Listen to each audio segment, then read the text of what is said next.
Well, Yoshida, Mr. Yoshi-P himself, has let all of us know that Final Fantasy XVI is closer to finishing sooner rather than later. If this is a hint that the game will in fact be releasing very soon, well, that would seriously change my excitement levels for the back end of 2022. Still, this is no confirmation about Final Fantasy XVI definitively releasing this year, but you can bet all of us fans are going to hope like heck that it is. But with the excitement that comes with build-up for any game, there's always going to be hype. In turn, the hype will create expectations based on what we perceive about the game from the marketing materials. These expectations will either go up or down depending on people's reactions, but most of the time they only really go up. Not to mention, this is a mainline Final Fantasy title. Try telling the fan base not to get hyped up. But should we be more hesitant to set our expectations high? I mean, look at what happened with Final Fantasy XV. That game's notoriously mixed reception is largely due to the insane levels of anticipation and expectation that were built up over 10 years. That and some of the game's more glaring faults. I feel like a lot of people have this sense of safety regarding Final Fantasy XVI though, because the game is in fact being developed by people responsible for Final Fantasy XIV Online. Not to mention, we have Yoshi-P attached as a producer.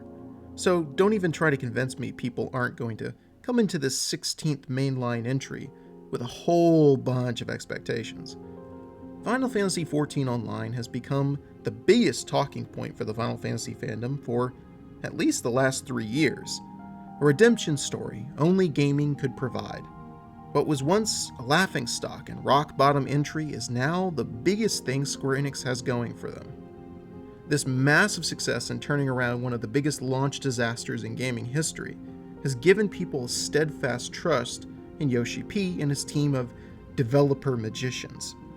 My biggest worry comes from a place of uneasiness that the game will be unable to deliver enough new things to set it apart from other entries, and the inevitable debate about whether or not the battle system will stray too far from what people know and love.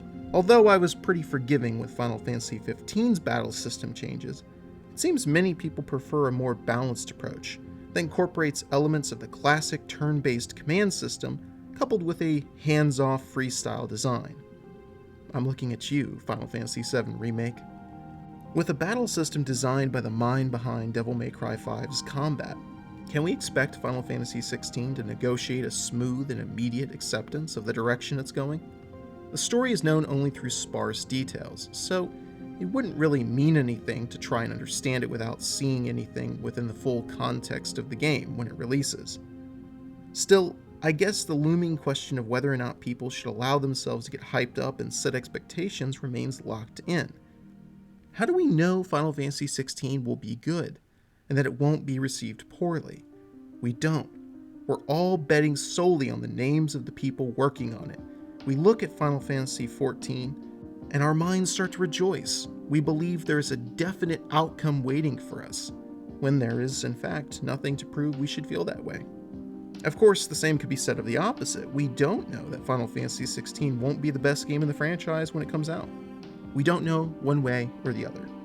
So wouldn't it be wiser to try and gauge our expectations, to mitigate any disappointment we might have when the game launches?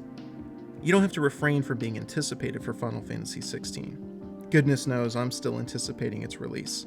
But there is a middle ground to be had here, a place where we can say we're excited, but at the same time we can look back at the disappointment of Final Fantasy XV's release to help us better manage how we evaluate and prepare for the launch of future Final Fantasy games going forward.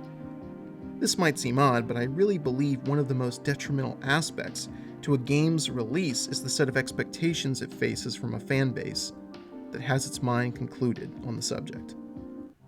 But what do you all think? Let me know in the comments section down below.